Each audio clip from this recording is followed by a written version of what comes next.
Damn it. ఏంటిటా కుండబద్దలు కొడతా అత్త. నమస్కారం, కుండబద్దల్ ప్రేక్షకులకి స్వాగతం. నేను గౌతమ్ కాటా. ఈ వీడియోలో నేను మీతో చెప్పాలనుకునే అంశం, కేటీఆర్ కుట్రలో ఇంకా ఆగిపోలేదు.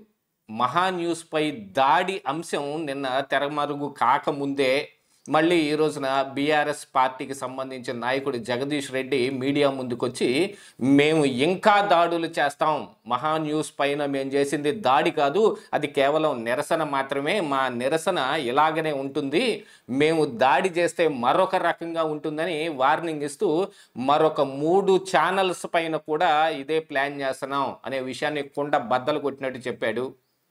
మహాన్యూస్పై దాడి వెనక కేటీఆర్ కుట్రే ఉంది అని ఈ మీడియా మొత్తం ఘోషిస్తూ ఉంటే, మరి ఈ రోజున ఈ 3 ఛానళ్ల పైన కూడా కేటీఆర్ కన్నుంది అని అంటే, ఇందులో బీఆర్ఎస్ పార్టీ యొక్క కుట్ర ఎంత ఉంది, ఇప్పుడు జరుగుతున్న దీన్ని అసలు 2 ప్రాంతాల మధ్య విద్వేషం రేగొట్టడానికే చేస్తున్నాడు అనేది నిన్న వీడియోలో మనం చెప్పుకున్న దాన్ని ఈ రోజున జగదీష్ రెడ్డి మాటలతోటి నిజంగా నిజమైపోయింది.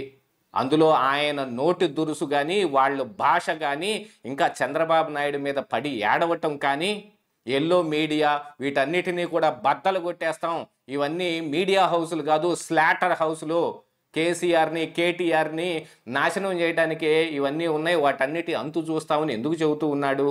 దీని వెనుకున్న అసలు కారణం ఏమిటి?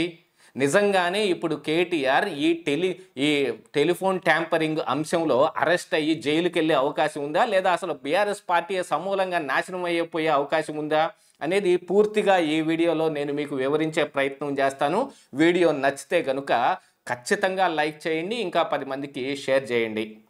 అలాగనే మన కుండబద్దల్ ఛానల్ని ఇంకా చాలామంది సబ్స్క్రైబ్ చేసుకోకుండానే చూస్తూ ఉన్నారు. కాబట్టి నేను వాళ్ళని కోరుకునేది ఏమిటంటే, ఇమీడియట్గా మన కుండబద్దల్ ఛానల్ని సబ్స్క్రైబ్ చేసుకోండి. నోటిఫికేషన్ ద్వారా నా వీడియోలు ఇంకా చాలా త్వరగా మీకు చేరే అవకాశం ఉంటుంది.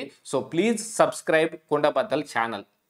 ఇక అసలు విషయానికి వస్తే, ఈ రోజున మీడియాతోటి ఏ మీడియానైతే అవమానిస్తూ అవహేళన చేస్తూ వాటిని బద్దలు కొడుతూ ఉన్నారో, వాటి మీద దాడి అనే పేరుతోటి, నిరసన అనే పేరుతోటి వాళ్ళు ఏ అఘాయిత్యానికి పాల్పడుతున్నారో ఆ మీడియాతోనే మళ్ళీ మాట్లాడుతూ జగదీష్ రెడ్డి చెప్పిన మాటలు ఇవి. ఇక్కడ హైదరాబాద్లో కొన్ని మీడియా హౌసులు ఉన్నాయి, చంద్రబాబు నాయుడికి తొత్తులుగా పనిచేస్తూ, చంద్రబాబు నాయుడు కోసమే పనిచేస్తూ, ఇక్కడ ఇంకా పాతుకుపోయి ఉండి కేసీఆర్ మీద కుట్రలు చేయటానికి 9 సంవత్సరాల పాటు బీఆర్ఎస్ అధికారంలో ఉండి చెయ్యని దురాగతాలు కానీ కుట్రలు కానీ ఏమీ లేవు. కేసీఆర్ అయితే స్వయాన ఆంధ్రప్రదేశ్ రాష్ట్రంలో జగన్మోహన్ రెడ్డిని గెలిపించి ఏం చేశాడనేది మనం చూసాం. అంటే ఆంధ్ర ప్రాంతం మీద ఆయనకున్న కక్షని ఈ రూపాన కూడా తీర్చుకున్నాడా అని మనం కూడా అనవలసి ఉంటుంది కదా. కాకపోతే కేసీఆర్ కొట్లాడి ఈ తెలంగాణని విడదీసుకున్న దానికి ప్రతిగానట ఆయన మీద ఈ దుమ్మెత్తిపోయటానికో, ఆయన్ని నాశనం చేయటానికో ఈ మీడియా హౌసుల ద్వారా చంద్రబాబు నాయుడు ప్రయత్నం చేస్తున్నాడు. ఇంకా చంద్రబాబు నాయుడు మీద పడి ఆడవటమే. మరి ఆయన ఇదే తెలుగుదేశం పార్టీ నుంచి వచ్చిన మంత్రి పదవి ఇవ్వకుండా ఏదో డిప్యూటీ స్పీకర్ ఇచ్చారనే కారణానికి తెలంగాణ ఉద్యమం పేరుతోటి ఆయన బయటికి వెళ్ళిపోయి వేరే సొంత పార్టీ పెట్టుకున్నాడు. సరే, ఆ తర్వాత కాలం కర్మం 2 కలిసి వచ్చాయి, స్టేట్ డివిజన్ కూడా జరిగింది తెలంగాణ ప్రాంతానికి. అప్పుడు కేసీఆర్ సీఎం అయితే, ఇక్కడ ఆంధ్ర ప్రాంతానికి అప్పుడు చంద్రబాబు నాయుడు సీఎం అయ్యాడు. అప్పుడు మొదలుపెట్టిన టెలిఫోన్ ట్యాపింగు రేవంత్ రెడ్డిని ఇరికించటానికి, మిగతా చాలా అంశాల్లో జగన్మోహన్ రెడ్డికి ఉపకరించే విధంగా పనిచేయటానికి టెలిఫోన్ ట్యాంపరింగ్ చేయమని ఎవరు చెప్పారు? అసలు పక్కన వాళ్ళ ప్రైవేటు సంభాషణలు విని వీళ్ళు ఏం చేద్దామని, చేసిన తప్పుని అడ్మిట్ చేయడానికి ఏ రూపేనా వాళ్ళు సిద్ధంగా లేకపోయినప్పటికీ, సరే బుకాయించటం రాజకీయ నాయకుల లక్షణం అనుకుంటే, ఈ రోజున బయటకు వస్తున్న సిట్టు బయట పెడుతున్న అంశాల ప్రకారంగా మీడియా హౌసుల సంస్థల అధినేతల ఫోన్లు కూడా ట్యాప్ చేసి ఏం చేద్దాం అనుకున్నాడు? వాళ్ళందరికీ నక్సలైటులతోటి సంబంధాలు ఉన్నాయని అంటగట్టి, నిన్న ఏబిఎన్ రాధాకృష్ణ ఫోన్ ట్యాపింగ్ విషయంలో కూడా ఆయనకి నక్సలైట్తో సంబంధాలు ఉన్నాయనే దానికే ఆయన టెలిఫోన్ ట్యాంపరింగ్ చేయమన్నారట. మరి ఈ విషయం కూడా ఇప్పుడు బయటపడుతుంటే జగదీష్ రెడ్డి ఏం మాట్లాడుతున్నాడు అంటే, ఇది పక్కాగా ప్రీ ప్లాన్ జరుగుతుంది. వాళ్ళ మీద వచ్చే ఈ అంశాన్ని మళ్ళీ రెండు ప్రాంతాల మధ్య, అంటే మీడియా హౌసులు దాదాపుగా ఆంధ్ర ప్రాంతం వాళ్ళకి చెందినవే ఉన్నాయి, అవే పెద్ద మీడియా సంస్థలుగా ఉన్నాయి. అందులో ఏది చెబితే అది ప్రజలకి చాలా తొందరగా రీచ్ అవుతుంది అనే దాన్ని ఇప్పుడు ఆ మీడియా హౌసుల మీద పడ్డారు. మరొక 3 ఛానల్స్ అంటే దాదాపుగా ఏబిఎన్, టీవీ5, ఈటీవీ, ఇవి 3 కూడా ఆంధ్ర ప్రాంతానికి సంబంధించినవే. అంటే ఏబిఎన్ రాధాకృష్ణ అయితే ఈ ఆంధ్ర ప్రాంతానికి సంబంధించిన వాడైనా పెరిగింది తెలంగాణలోనే. మరి ఆయన సంస్థ కూడా ఏడ చంద్రబాబు నాయుడికి పనిచేస్తుంది అని చెబుతుంటే, మరి ఎన్నాళ్ల పాటు వీళ్ళు జగన్మోహన్ రెడ్డి కోసం ఎన్ని ట్యాంపరింగులు చేసి ఎన్ని అవకతవకలకు పాల్పడి చివరాఖరికి జగన్మోహన్ రెడ్డి కూడా మరి తెలంగాణలో ఎన్నికలు జరుగుతున్నప్పుడు, రేపు ఎన్నికలు అనగా ఈరోజు రాత్రి ఇద్దరు కలిసి ఒక పెద్ద డ్రామా ఆడి నాగార్జున సాగర్ మీద పోలీసు కవాతులు చేపించి ఈ విద్వేషాన్ని రేగొట్టే ప్రయత్నం చేశాడు.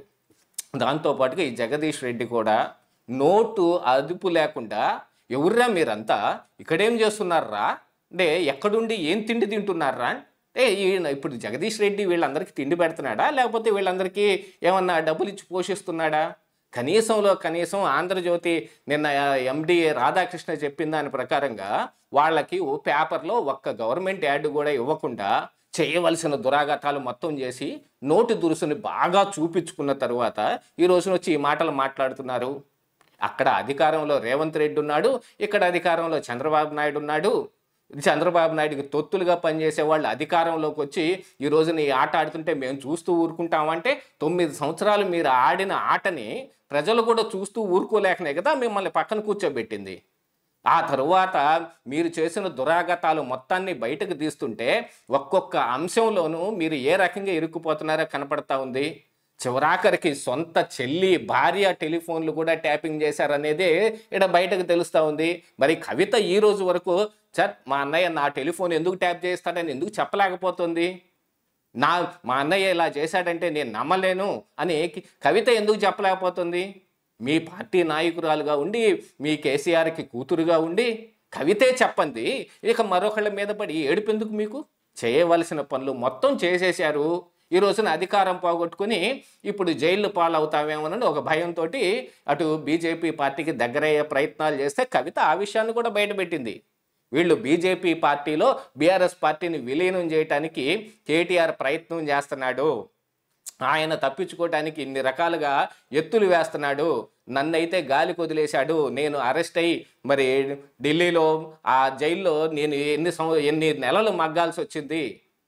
కాకపోతే కేటీఆర్ మాత్రం తప్పించుకోవటానికి బీఆర్ఎస్ని బీజేపీలో విలీనం చేస్తారంటే నేను చూస్తూ ఊరుకోను అని ఆవిడ బయటకు వచ్చి ఆవిడ చేసిన ప్రయత్నం ఆవిడ చేసింది. వీటన్నిటినీ చూసిన తరువాత మీడియాలో వచ్చిన కథనాలు మాత్రం తప్పంటే ఎలాగా? సరే, మహాన్యూస్ వంశీ ఏ న్యూస్ ప్రజెంట్ చేశాడో దానికి మరి ఆ థంబ్నెయిల్స్ ఎలా పెట్టారో కొంచెం కోపోద్రేకానికి వచ్చేటట్టుగా ఉన్నా, మరి ఈరోజు జగదీష్ రెడ్డి మాట్లాడుతున్న మాటలు ఏమిటి? మిగతా ఛానల్స్ అలాంటి థంబ్నెయిల్స్ పెట్టలేదు కదా, వాళ్ళని మాత్రం ఎందుకు పగలగొడతామంటున్నారంటే, ఇందులో ఖచ్చితంగా రెండు ప్రాంతాల మధ్య విద్వేషం రేగొట్టడానికి వాళ్ళు చేస్తున్న కుట్ర మాత్రమే అనేది ప్రస్ఫుటంగా అర్థమవుతుంది. అన్ని కుట్రలు కేటీఆరే చేస్తూ ఉన్నాడు. ఇదే ఈరోజు కుండబద్దలు.